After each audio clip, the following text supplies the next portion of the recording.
Game होती है ना परफॉर्मेंस की, तो if the person in front of you, अक्सर ये होता है कि अगर आपके सामने वाले कच्चे हों तो फिर then you also start to falter, but because everybody is so super, चाहे महमूद साहब हों चाहे इरसा हों, मतलब आपको फिर अपनी गेम अप करनी पड़ती है।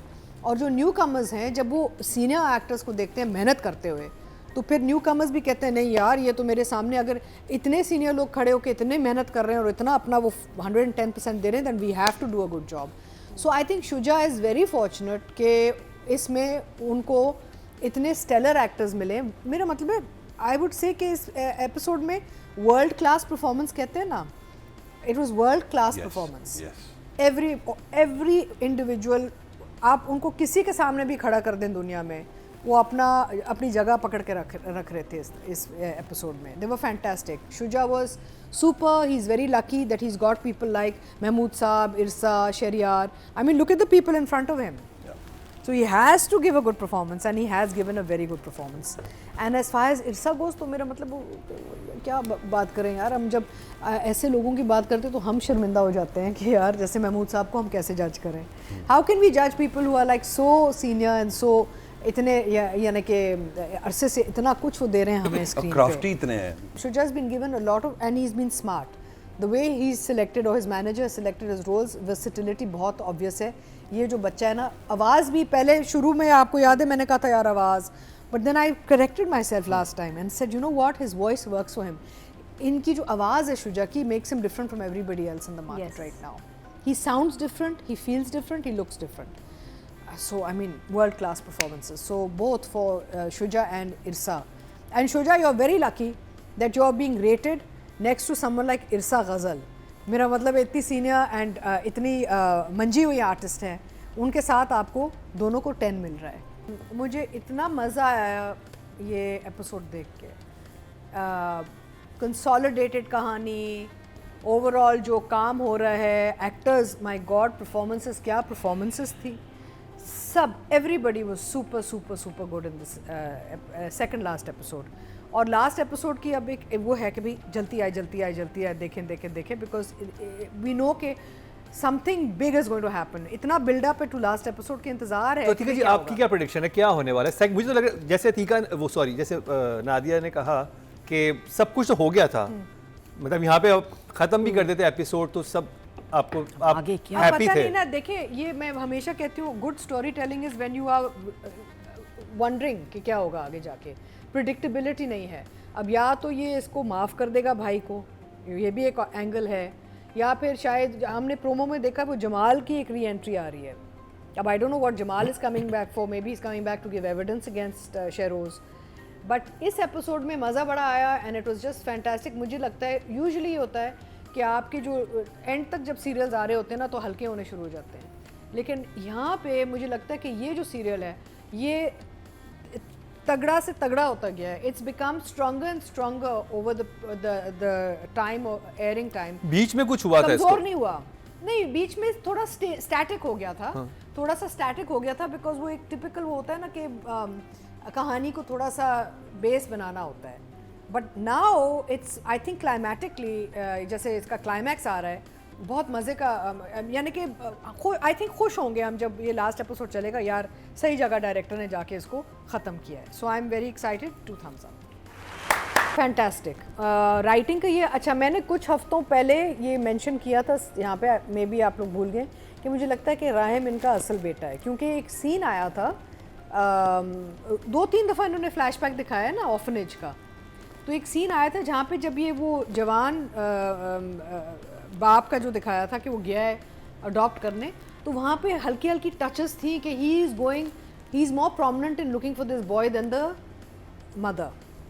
तो मुझे लगा कि यहाँ पे कुछ इमोशनल कोई कनेक्शन है और ये एक्चुअली शायद इसका कोई आगे जाके बेटा निकलेगा। आपने जिक्र किया था मुझे। हाँ, I remember saying it also on the set. ये I think he is the real son और ये ढूंढ रहा है बेटे को।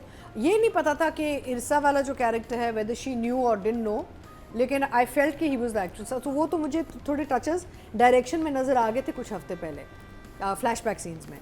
What do you think Rahim की अम्मी तो नहीं वापस आ जाएंगी पता कि नहीं वो यार, भी I have मौजूद no है idea. और लास्ट एपिसोड उन पे बेस कर रही हो पूरी कोई वैसे पता उन्होंने नहीं। बताया नहीं कि हाँ कि उन्होंने कहा गायब हो गई थी। हाँ हो सकता है, मिली नहीं, एनीथिंग मिली कैन नहीं। सो राइटिंग का ये है कि एक तो कंक्लूड बड़ा अच्छा हो रहा है, कैरेक्टर्स भी बड़े अच्छे मूव कर रहे हैं, एंड अनप्रिडिक्टेबिलिटी जो है इसकी, यानी कि जो अब लास्ट एपिसोड का हम सोच रहे हैं कि भाई आगे जाके क्या होगा, दिस इज़ गुड राइटिंग। ये नहीं कि भी हमें पता है यार अब इन्होंने वाइंड अप करना है, ये ख़त्म हो जाएगा, ये predictable. It's good, very good writing throughout. Characters have been consistent, storyline has been consistent, turns and twist आते रहे हैं, and direction has been super. हम तो थ्रू आउट कह रहे हैं कि कासिम ने तो बहुत ही फ्रेम्स, लाइटिंग, ओवरऑल जो एक एम्बियंस बनाया है, ओवरऑल जो परफॉर्मेंसेस कासिम ने निकाली हैं लोगों से, fantastic. So I give writer and director both अ 10। आज तो बस आज बारिश हो रही है। आज बारिश हो रही है भाई। इस हफ्ते आपने बिल्कुल, पूछा 10 नहीं की शुरू बारिश में, है। बट मेरे एक्चुअली फेवरेट ड्रामा इस हफ्ते का। हाँ ये है? मेरा भी सेम सेम सेम या यस दिल वाली गली में no this was epic this was बस दिल वाली गली में तो मैं वो बीच में चल रहा है ना, वो यहाँ तो राइटर ने फुल मतलब पावर दिखाई है भाई। चले जी, एंड है ना ड्रामे का। पहले आप बताएं आपको ओवरऑल कैसा लगा ऐश के जुनून? I love it. वो जो 4-5 सीन्स लगातार चले हैं वो ले गए थे। मतलब मुझे लगा इतनी कंसिस्टेंसी कैरेक्टर्स में, स्टोरी में, स्पेशली जहाँ से वो सोहेल समीर वाला, वो जो महमूद भाई और सोहेल समीर वो जो बैठते हैं दोनों, and he is broken and he start speaking, then each scene so fantastically done कि मैं कह रहा था कि यार देखो एफर्टलेस व्यूइंग है ये, मतलब आपको जोर नहीं लगाना पड़ रहा, you just following for the story and performances भाईजान, अमेजिंग परफॉर्मेंसेस। यानी एक के बाद एक जो सीन आ रहा था वो दिल को पकड़ रहा था कि यार कितना अच्छा परफॉर्म कर रहे हैं सब लोग। सोहेल समीर तो मेरा ऑलरेडी फेवरेट चल ही रहा है आजकल, तो I am in love with whatever he is doing on screen. Excellent actor, excellent voice quality, जितना वो आराम से बोलता है। फिर महमूद भाई को बहुत अरसे के बाद हमने इस एंगल में देखा कि वो इतना बुर्दबार रोल और मैच्योरिटी के साथ बहुत अरसे बाद। डायरेक्शन इज़ फैंटास्टिक, जैसे अतीका जी ने बोला, स्क्रिप्ट इज़ अनप्रिडिक्टेबल, ट्विस्ट हैं, टर्न्स हैं, और एवरीवन इज़ परफॉर्मिंग अमेजिंग। तो अभी ज़्यादा एक्टर्स में बाद में आएंगे, but 10 out of 10 for both, for Writing and direction. जी दोनों के लिए। इनका इमोजी वाला भी सेगमेंट है। जी इमोजी भी आप Emoji दिखा भी दें, आप साथ क्या साथ दिखाई रिकमेंड दें। करेंगे? हाँ। साथ में दिखा दें।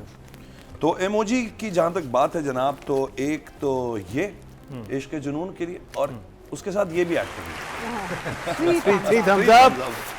ऑडियंस की तरफ चलते हैं जी। देखें जजेस को तो बहुत ज़बरदस्त लगा, ऑडियंस क्या कह रही है इनका भी बड़ा इंपॉर्टेंट होता है।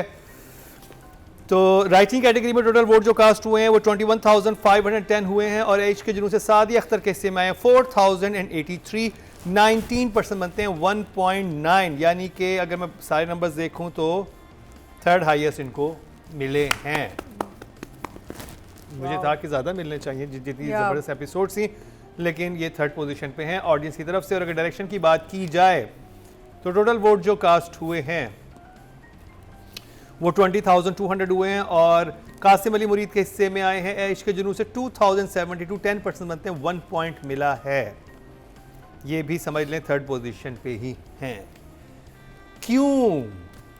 आई थिंक बीच में ऑडियंस थोड़ी सी शायद कहीं और डाइवर्ट हो गई थी। कर्जे जहाँ एंड दिल वाली गली ने ना, इन दोनों ने भी पॉइंट्स लिए हैं और मीम काफी। से मोहब्बत अलग पॉपुलर चल रहा है काफी हाँ, तो ज्यादा। 3-4 बहुत 3-4 स्ट्रॉन्ग चल रहे मैं हैं। वही कह रहा हूँ, ये वो टाइम है अतीका जी, हम सोचते थे कि अच्छे ड्रामे का होंगे, ये एक साथ बहुत अच्छे